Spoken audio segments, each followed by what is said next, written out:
Assalamualaikum warahmatullahi wabarakatuh. Alhamdulillah, assalatu wassalamu ala rasulillah wa ala alihi wa ashabihi wa man walah. Sobat Vidivisi, alhamdulillah di renungan Ramadan bersama dengan CDA, kita semua hari ini masih diberikan kesempatan untuk bisa menikmati indahnya Ramadan. Mudah-mudahan dengan izin Allah Subhanahu wa taala kita mendapatkan kesempurnaan dari puasa yang kita jalani. Dan pada hari ini kita akan berbicara tentang hikmah dari puasa di bulan Ramadan. Di dalam kitab Maqasidus Shaum, Imam Izzuddin bin Abdissalam pernah memberikan beberapa rincian keutamaan atau boleh dibilang rincian tujuan dari puasa Ramadan yang dijalani oleh seseorang. Yang pertama, bahwa ketika puasa itu datang, dibuka pintu-pintu surga. Futihat abwabul jannah. Lalu kemudian ditutup pintu neraka.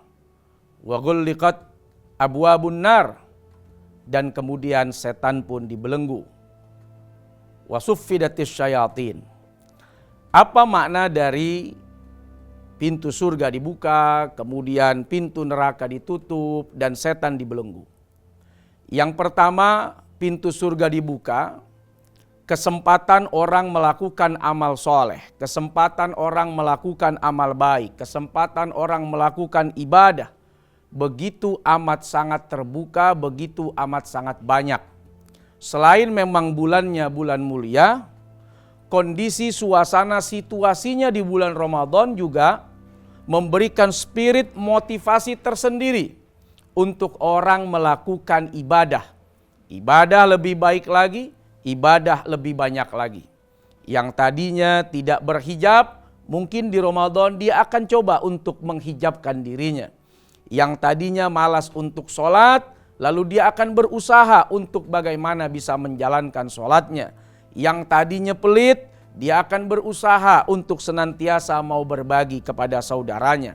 Itulah maksud daripada pintu surga dibuka pada saat bulan suci Ramadan. Lalu kemudian pintu neraka ditutup.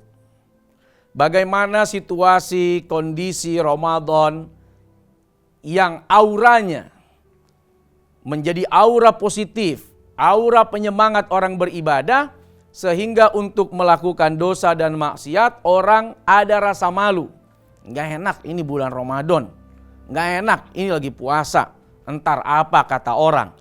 Kalau di bulan-bulan lain bisa saja dia tidak punya pertimbangan itu.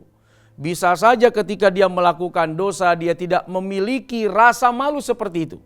Tapi di bulan suci Ramadan orang itu memiliki rasa malu untuk melakukan dosa, untuk melakukan maksiat. Sholat 5 waktu aja belum tentu, tapi begitu Ramadan diajak temennya, ayo taraweh 30 bahkan ya rokaatnya 23 sampai ke 11 berangkat. Kenapa? Nggak enak, malu kalau sampai nggak berangkat ke masjid, malu kalau sampai tidak tadarus. Nah, itulah yang dimaksud bagaimana pintu neraka ditutup, seseorang itu terminimalisir daripada melakukan dosa dan maksiat. Dan yang ketiga, bagaimana setan itu dibelenggu, artinya kewaswasan seseorang dari pengaruh setan amat sangat minim. Alladzi yuwaswisu fi sudurin nas minal jinnati wan nas. Bagaimana setan ketika seseorang itu dalam keadaan kenyang, dalam keadaan makan yang berlebihan, maka setan amat sangat mudah menggoda seseorang. Nah, ketika bulan Ramadan tiba, laparnya insya Allah menjadi pencegah dari setan melakukan godaan atau memberikan rasa was-was kepada orang atau kepada manusia atau kepada makhluknya Allah Subhanahu wa ta'ala, dan terkhusus kepada kita hamba-hambanya Allah Subhanahu wa ta'ala. Sahabat yang dirahmati oleh Allah Subhanahu wa ta'ala.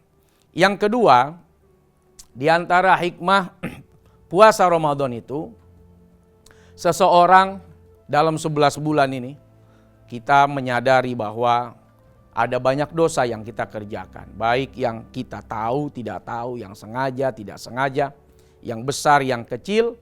Maka dengan puasa Ramadan yang dihadirkan oleh Allah memiliki hikmah. Mudah-mudahan dosa kita diampuni, kesalahan kita dimaafkan. Man shoma Ramadhana imanan wahtisaban ghufira lahu ma taqaddama min dzambi. Orang yang berpuasa Ramadan itu, tapi dengan catatan dia hanya berharap pahala dari Allah, ampunan dari Allah, balasan dari Allah, maka dosa-dosanya di masa lalu diampuni oleh Allah Subhanahu wa taala.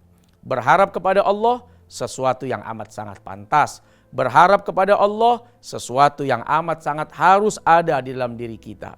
Beda dengan kita berharap kepada manusia, terlalu banyak kekecewaan dalam hati, terlalu banyak penderitaan atas harapan kita kepada manusia. Tapi tidak dengan Allah Subhanahu wa taala, dengan segala janjinya, limpahan pahala, ampunan dosa, mudah-mudahan didapatkan oleh kita yang senantiasa berpuasa di bulan suci Ramadan. Lalu kemudian yang ketiga, orang yang berpuasa Ramadan akan menekan dirinya dari kesombongan. Nabi Allah Yusuf alaihissalam ketika menahan lapar yang amat sangat dengan puasa yang dijalani, ditanya, mengapa engkau sering berpuasa, sering menahan lapar? Jawaban beliau simpel singkat, aku takut kalau aku terlalu kenyang, aku melupakan orang-orang yang lapar. Masya Allah.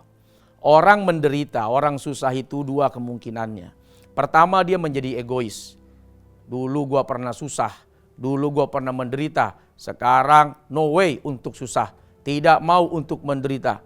Udahlah, makan aja itu harta yang banyak, ambil harta sebanyak-banyaknya. Mau dari mana kek, halal, haram, urusan belakangan. Yang penting kenyang, yang penting jadi sultan, yang penting harta. Itu aja pikiran dia. Tapi ada orang yang pernah susah itu, justru dia jadi dermawan. Ya Rob, dulu saya pernah susah, saya pernah menderita, saya merasakan lapar, saya merasakan haus.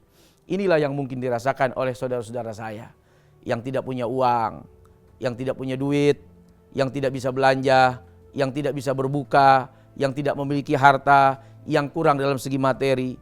Maka kelebihan harta yang saya miliki, yang dengan saya pernah merasakan penderitaan dulu saat susah, maka hari ini tergerak hati saya untuk berbagi, bersedekah, ya, berzakat, berinfak, dan lain-lain sebagainya. Nah, itulah pentingnya seseorang menjalankan ibadah puasa Ramadan. Semoga lapar yang dia alami tidak menjadikan dia manusia yang sombong, tidak menjadikan dia manusia yang egois, tapi justru menjadi manusia yang peduli kepada sesamanya. Kemudian apalagi di antara hikmah puasa Ramadan yang dijalani oleh seseorang, as-shaumu junnah. Puasa itu adalah benteng, perisai. Perisai dari apa? Perisai dari godaan syahwat kita. Lapar haus beda dengan kelaparan dan kehausan. Kalau kelaparan kehausan itu memang kondisi yang membuat dia lapar dan haus. Tapi lapar dan haus dengan puasa itu sesuatu yang memang sudah disiapkan, sudah diniatkan. Sebagai apa? Sebagai bentuk, ya, cara seseorang untuk mengekang, meredam daripada hasrat nafsu, yang kadang-kadang nafsu itulah ammaratun bisu, senantiasa mengajak, membimbing orang untuk melakukan keburukan, melakukan kejahatan. Maka dengan lapar itu, dengan haus itu, insya Allah nafsunya akan mudah, akan gampang untuk dikendalikan. Tapi kalau kelaparan, kehausan, kadang-kadang justru nafsu yang lebih berada di depan. Perampokan terjadi, pembunuhan terjadi, pembegalan terjadi. Sebab apa? Udah kelaparan, udah susah cari makanan, udah susah cari minuman, nggak bisa lagi mampu orang beli makanan pokok. Nah, bedakan antara menahan lapar dan haus dengan kelaparan dan kehausan yang kadang-kadang, ya, mengajak orang untuk menjadi kriminal. Na'udzubillah min dzalik. Ketika dia belum mendapatkan jodohnya, dia belum mendapatkan tambatan hatinya, dia belum menikah, maka berpuasalah. Fa innahu lahu wija. Dengan puasa itu akan meredam, ya, syahwatnya, akan meredam nafsunya. Kesimpulannya, terlalu sia-sia kalau kita menyia-nyiakan waktu yang singkat ini dengan segala hikmah, kebaikan, manfaat yang bisa kita dapatkan di bulan suci Ramadan. Baik secara fisik maupun secara rohani. Mudah-mudahan puasa yang kita jalani betul-betul mengantarkan kita menjadi manusia yang bertakwa. Sobat Vidivisi, Renungan Ramadan bersama CDA, alhamdulillah kita sudah dapatkan dan sebentar lagi waktu berbuka akan tiba. Selamat berbuka puasa. Semoga puasa yang kita jalani betul-betul menjadikan kita manusia yang memiliki kebaikan untuk sesama. Terima kasih. Wassalamualaikum warahmatullahi wabarakatuh. Halo, ketemu lagi dengan saya Chef Billy Kalangi di Kreasi Resep CDA. Kali ini saya akan membuat kreasi resep dari salah satu CDA Fish Dumpling, CDA Fish Dumpling Cheese, yaitu makaroni skutel kukus CDA. Kita tumis bawang bombay dan juga bawang putih cincang, masukkan tepung terigu, kita langsung aduk rata ya. Susu cair sedikit demi sedikit. Kita masukkan keju parut, masukkan garam, lada bubuk, makaroni. Di sini saya punya 2 butir telur, langsung kita aduk rata. Kemudian kita pindahkan ke dalam pinggan tahan panas. Nah, sekarang saya akan gunakan CDA Fish Dumpling Cheese. Enjoy delicious. Kukus kurang lebih 20 sampai 25 menit. Dan ini dia, makaroni skutel kukus CDA. Selamat mencoba. CDA, ikan olahan bermutu.